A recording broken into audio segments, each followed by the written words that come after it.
একটা মেয়ে মানুষের কতটা ধৈর্য হতে পারে আর কতটা ধৈর্যশীল হতে পারে তা আমার মাকে না দেখলে কখনোই বুঝতাম না। আসসালামু আলাইকুম, আপনারা সবাই কেমন আছেন? আশা করি যে যেখানে আছেন ভালো আছেন, সুস্থ আছেন। আলহামদুলিল্লাহ আমরাও ভালো আছি, সুস্থ আছি। তো চলে আসলাম প্রতিদিনের মতো আবার একটা নিউ ব্লগ নিয়ে। আশা করি যে যেখান থেকে ভিডিওটি দেখবেন অবশ্যই ফুল ভিডিওটি দেখবেন, স্কিপ না করে।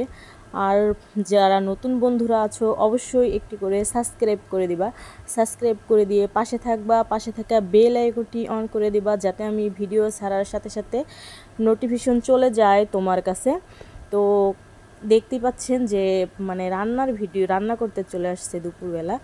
মা হচ্ছে রান্না করছে, তো আমি হচ্ছে আর কি কাটাকাটি করে দিতেছি, কাটাকাটিতে একটু হেল্প করতেছি। ভীষণ রোদ, আজকে গরম 2-3 দিন যাবৎ এত পরিমাণে রোদ ওঠে বলার মতো না। আর ভীষণ গরম, মানে এতটা গরম ইদানিং মানে কয়েকদিনের মধ্যে পড়ে নাই, এত গরম। আর রোদের এত তাপ, মানে কোথাও বসে থাকা যায় না রোদের তাপের জন্য। এতটা রোদ আর এতটা হচ্ছে গরম। তো রান্না করতে আসলে তো অবস্থা 12টা বাজে যায়। আমার মায়ের শরীরে হচ্ছে এত পরিমাণ ঘাম, প্রচুর পরিমাণে ঘাম। আর সে হচ্ছে এমনও একটু অসুস্থ, প্রেশার কম, তারপর হচ্ছে শরীরে রক্ত কম। আমার আম্মুর অনেক সমস্যা, নানান রকমের সমস্যা আর কি। তারপরে হচ্ছে রান্না বান্না এগুলো তো করতে হয়, করে খেতে হয়। তো আমি রান্না করতে বসলে হচ্ছে আমি বসি, মা হচ্ছে উঠায়া দেয় যে ভিজা যাবি গরমে, যে তুমিও তো ভিজে যাবো, তো আমাকে হচ্ছে রান্না করতে দেয় না। বসি বাট উঠায়া দেয় গরমে। আর আমি হচ্ছি গরম, আগুনের তাপ, রৌদ্র, এই দুটো জিনিস মোটেও সহ্য করতে পারি না, কারণ অভ্যস্ত না আর কি রোদে গরমে থাইকা, এজন্য আরও। তো বসছিলাম রান্না করতে, আম্মু হচ্ছে উঠাইয়া দিছে, জোর করে উঠে, আমি উঠতে চাইনি উঠাই দিছে। তো আম্মু হচ্ছে রান্নার জন্য গরুর গোশ ভিজাইছে। আর হচ্ছে এখানে কমলি শাক আছে, মানে আমাদের এখানে এত শাক সবজি। তারপর আব্বু হচ্ছে কালকে কমলি শাক কিনে আনছে, মানে বিক্রি করতে আনছে বাজারে, দেখা নাকি ভাল লাগছে। তো জানে যে আমি আবার শাক পছন্দ করি, তো এই জন্য হচ্ছে 3 মুঠা নিয়ে আসছে কমলি শাক। তো সে কমলি শাক ভাজি, গরুর গোশ আর হচ্ছে পোলাও। মাকে বলছি যে গরমের ভিতরে একটাই রান্না করো, এত গরম, আর এই গরমের ভিতরে এরকম খাওয়াও যায় না, আর বাড়িতে এরকম লোকও নেই, আমরা 2-3 জনেই। তারপরে হচ্ছে আম্মু রান্না করছে, গরুর গোশ ভিজাইছে, কমলির শাকগুলো হচ্ছে আমি কেটে দিছি আম্মুকে। তো কমলি দেখতেই পাচ্ছেন, ভিডিওতে কথা বলতে বলতে হচ্ছে এই পর্যন্ত এসে পড়লাম। কমলির শাকগুলো হচ্ছে আমি খুব মানে কুচি কুচি করে কেটে দিয়েছি, কলই শাকের মতো। এভাবে ছোট ছোট করে কাইটা ভাজি করলে হচ্ছে খেতে হচ্ছে ভালো লাগে। তো যেটা বলতে চাই, শাক হচ্ছে আম্মু বসায়া দিচ্ছে অলরেডি সিদ্ধ করে, তারপরে হচ্ছে বাগার দেব। তো যে একটা মেয়ে মানুষ কতটা ধৈর্যশীল হতে পারে, তার কতটা ধৈর্য হতে পারে আমার মাকে না দেখলে এটা আমি কখনোই বুঝতাম না। তো ছোটোবেলা থেকেই দেখে আসছি যে আমার মায়ের কি পরিমাণ ধৈর্য। যখন আমরা খুব ছোট ছোট ছিলাম, আমার মা বাবারা দুজন প্রচুর কষ্ট করছে এক হয়ে আর কি।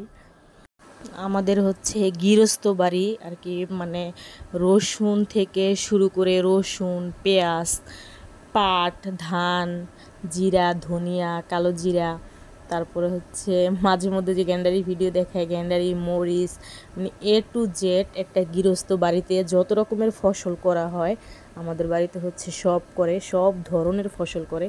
ফসল করলে কিন্তু লোক দিয়ে করায়, মানে যে বদলা বলে আমাদের দেশে, লোক লোক দিয়ে করানো হয়, বাট লোক দিয়ে যতই করানো হয় নিজেদের কিন্তু প্রচুর পরিমাণে খাটতে হয়, প্রচুর পরিমাণে কষ্ট করতে হয়। তো এইসব গৃহস্থ কাজকাম আমার একদম মোটেও পছন্দ হয় না, কারণ গৃহস্থ কাজকাম করলে মানুষের মানে শরীর ভালো থাকে না। কাজকাম করলে শরীর ভালো থাকে, বাট পরিশ্রম করলে তো বুঝি নেই, মানে শরীর হচ্ছে নষ্ট হয়ে যায় কেমন যেন গৃহস্থ বাড়িতে কাজকাম করলে। আমি যখন কাজকামের সময় বাড়িতে আসি, মানে রোদ্রে বানে কাজকাম করলে মানুষ এমনিও একটু অন্যরকম দেখা যায়, অন্যরকম হয়ে যায়। তো আমাদের বাড়িতে কিন্তু আমার 2 ভাই বাহিরে থাকে, বিদেশ থাকে, ওরা কিন্তু বলে যে এইসব এখন করার দরকার নেই, এইসব করবা না, কিন্তু তারা কিন্তু শোনে না। তাদের হচ্ছে মানে কইরে আসছে, করতেই হবে। আর নিজেদের জমি জমা এগুলো না করলেও কেমন হয়, তো করে। তো গৃহস্থ কাজকামে হচ্ছে ভীষণ কষ্ট। তো বাড়িতে হচ্ছে এখন পাটের মৌসুম আর কি, পাট নিতে হয়, করতে হয়, খুব ঝামেলার। যে রোদের ভিতরে কাজকাম করলে এমনি ক্লান্ত হয়ে যায়গা। তো মানে সারাদিন, তারপর যদি সারাদিন কাজকাম করার পরে যদি মানে কয়েকটা ভাত রান্না এসে খাওয়া যায়, অনেক কিন্তু হেল্প হয়। কিন্তু সবার কপালে সব জোটে না, কি আর বলবো, বলার নাই কিছু। তারপর কষ্ট যে করে আসছে এখনও সেই কষ্টই, ভাল লাগে না, মাঝে মধ্যে খুব খারাপ লাগে। তো কি করার, কপালে যা আছে তাই। ছোট থেকে দেখে আসছি যে আমার দাদা দাদিকে আমার মা চাচিরা মানে যা করছে বলার মতো না। তাদের হচ্ছে ভাত রান্না করে, আজানের আগে ভাত রান্না করে ভাত সামনে দিয়ে আসছে। একদিন একটু লেট হলে আমার দাদাজি বকাবকি করছে, কখনো দেখিনি আমার মা চাচিদের মুখে মুখে কথা বলতে। মা চাচিরা যদি বাপ চাচাদের কাছে বলতো তখন বলতো নেও সহ্য করো, বাঁচবো আর কয়দিন, এরকম করতো। তো কখনো দেখি নাই মা চাচিরা মানে খারাপ ব্যবহার করছে আমার দাদা দাদির সাথে। তাদের খুব যত্ন করে পালছে। আর আমার দাদা দাদি খুব আরামে খায়া গেছে। আমার বাপ চাচারা হচ্ছে 4 ভাই, একজন তো নেই, দূরে থাকে, তো 3 জন ছিল। আমার মেজো চাচা, আমরা হচ্ছে এক বাড়িতে থাকি, আর ছোটো চাচা হচ্ছে পুরান বাড়িতে থাকে আমাদের। তো খুব যথেষ্ট পরিমাণ কইরা দিছে সবাই আমার দাদা দাদিকে, এই 3 জনে খুব করছে।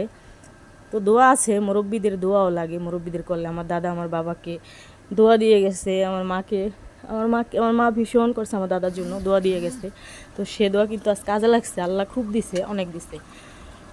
তো মানুষ বলে শ্বশুর শাশুড়ি করলে নাকি তার ছেলের বউরা করে, কিন্তু এটা এখন ভুল ধারণা, ভুল, পুরাটাই হচ্ছে ভুল। আমি এটাতে বিশ্বাসী না। কারণ আমার মা চাচিরা আমার দাদি দাদাকে অনেক কষ্ট, আদর যত্ন সব দিক দিয়ে, তাদের মুখে কখনো কথা বলেনি, আর খুব যত্ন করে দিয়েছে, খুব কেয়ার করছে। তো আমরা যে নাতিরা ছিলাম তাও করছি। মানে আমার দাদা পুরান বাড়িতে থাকতো, আমাদের বাড়ি থেকে হচ্ছে খাবার রান্না করতো। তারপর হচ্ছে সবার আগে মানে চুলার পার থেকে দাদির খাবার বাইরে দিত। এই রোদ বৃষ্টির মধ্যে হচ্ছে আমরা দিয়ে আসতাম, যে মানে একদিন ধরে এক মাস করে খাইতো আর কি, দিয়ে আসতাম। আর বর্ষা হইলে, এখন পানি হয় না, আগে হচ্ছে চকে পানি হইতো, এই গলা পানি দিয়ে হচ্ছে দাদা দাদির ভাত দিয়ে আসতাম। তাদের খুব করছে। এখন জানি না আমার মানে বর্তমানে তাদের কপালে কী আছে, আল্লাহ পাক কী করে। তো আশা করি, দোয়া করি তাদের কপালও ভালো হবে, সুখের দেখা পাবে ইনশাল্লাহ, আল্লাহ চাইলে সব সম্ভব। তো সবাই হচ্ছে আমার ফ্যামিলির জন্য, বাবা মার জন্য দোয়া করবেন। তো অনেক কথা বলে ফেললাম, কথার মাঝে যদি কোনো ভুল ত্রুটি হয় ক্ষমার দৃষ্টিতে দেখবেন। মানে অনেক সময় অনেক কথা আপনাদের সাথে, মানে এখন এরকম হয়ে গেছে যে ইউটিউব একটা ফ্যামিলি হয়ে গেছে। আপনারা হচ্ছেন আমার, মানে এরকম মনে হয় যে আমার পরিবারের প্রত্যেকেই মানে সদস্য হয়ে গেছেন, পরিবারের এক একজন। আপনাদের সাথে কথা না বললে, কিছু শেয়ার না করলে কেমন যেন ভালো লাগে না। অনেক সময় বলি যে ভিডিও করব না, আর কিছুদিন ধরে হচ্ছে সাবস্ক্রাইব কেটে নিয়ে যাচ্ছে, কালকে রাতেও নিচে। ভীষণ খারাপ লাগে একটা ভিডিও বানাইতে, এডিট করতে, একটা কন্টেন্ট তৈরি করতে যে কতটা কষ্ট হয়। আপনারা মানে যারা করেন, সব আপুরাই তো করো, ভাইয়ারা আপুরা দিদিরা তোমরা সবাই করো, বুঝতে পারো যে কতটা কষ্ট হয়। তারপরও যদি হচ্ছে এরকম কেটে নিয়ে যায়, খুব খারাপ লাগে। তো আমার কথায় কেউ মানে মাইন্ড করো না, কথার মাঝে ভুল ত্রুটি হলে ক্ষমা করে দিও। তো খাবার হয়ে গেছে, রান্না তো কথায় কথায় চলে গেল। শাওন হচ্ছে খেতে বসে গেছে, ওরে খাবার দিয়ে হচ্ছে, আগে ওরে খাবার দিয়েছি, এখন হচ্ছে মা কটা বোরা বাজতেছে, সকালবেলা হচ্ছে ডাল ভিজিয়ে রাখছিল। তো আমার ছেলে শাওন দেখতেই পাচ্ছিলেন, সে খাইতেছে, দেশে এসে পুরো একদম কালো হয়ে গেছে। সারাক্ষণ বল খেলা, মাঠে মাঠে, খাবার খায় না কয় খাবার খেলে বল খেলতে পারবো না, দৌড়াইতে পারবো না, এজন্য একদম সকালে কোনো খাবার খায় না। 3টা 4টার দিকে আসে, কয়টা খায় আর কি। সে আসছে, তার আগে খানা দিছি।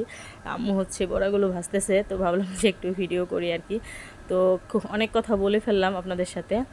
তো সবাই হচ্ছে ভালো থাকবেন, আর সবাই একটু মানে সাপোর্ট করবেন। আপনাদের সাপোর্টে, ভালোবাসায় হচ্ছে এতটুকু আসতে পারছি, এই আমার কাছে অনেক। খুব ক্ষুদ্র চ্যালেঞ্জ, তারপরও আমার কাছে অনেক। আপনাদের ভালোবাসা ছাড়া সম্ভব হয়নি। আপনারা যথেষ্ট পরিমাণ আমাকে ভালোবাসা দিয়েছেন, দিতেছেন, আশা করি সামনেও দিবেন। এভাবে পাশে থাকবেন, যাতে মানে একটু সফলতা দেখা পেতে পারি, একটু এগিয়ে যেতে পারি। আমিও যাব ইনশাল্লাহ, আমিও সাপোর্ট করব সবাইকে, সবার ভিডিও দেখার চেষ্টা করব, সবার পাশে থাকারও চেষ্টা করব। তো আমিও আশা রাখি দয়া করে আমার পাশে আপনারা হচ্ছে থাকবেন। আপুরা দিদিরা, তোমাদের কমেন্ট পড়তে আমার কাছে এত ভালো লাগে। আমার আপুরা, আমার দিদিরা, আমার ভাইয়েরা এত সুন্দর সুন্দর কমেন্ট করে। আল্লাহ হাফেজ।